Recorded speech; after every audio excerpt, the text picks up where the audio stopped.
നമസ്കാരം. വളരെ പ്രതീക്ഷകളോടുകൂടിയാണ് 50 വയസ്സ് കഴിഞ്ഞ് ഞാൻ ഈ ചാനൽ തുടങ്ങിയത്.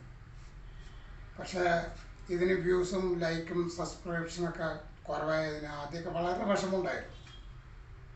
പക്ഷെ പിന്നീടാണ് മനസ്സിലായത് അതത്ര എളുപ്പമുള്ള കാര്യമല്ല. കാരണം 50 വയസ്സ് കഴിഞ്ഞ ഒരാളുടെ പ്രവർത്തികൾക്ക് എന്ത് ലൈക്ക്, എന്ത് വ്യൂസ്, എന്ത് സബ്സ്ക്രിപ്ഷൻ. പക്ഷേ തോൽക്കാൻ ഇത്തിരി മടിയുള്ള കൂട്ടത്തിലാണ്. കുറച്ച് ബുദ്ധിമുട്ടാണ് തോൽക്കാൻ. അത്ര എളുപ്പം തോറ്റു കൊടുക്കാൻ തയ്യാറല്ല. ഞാനുണ്ടാവും ഇവിടെ, ഒപ്പം എൻ്റെ പ്രവർത്തികളും ഉണ്ടാവും. ഇനി അഥവാ ഞാൻ തോറ്റു പോയാലും ഞാൻ ഹൃദയത്തിൽ തൊട്ട് തന്നെ പറയും, തോറ്റത് ഞാൻ പൊരുതിയിട്ടാണ്. എന്തായാലും താങ്ക് യു, നന്ദി, നമസ്കാരം.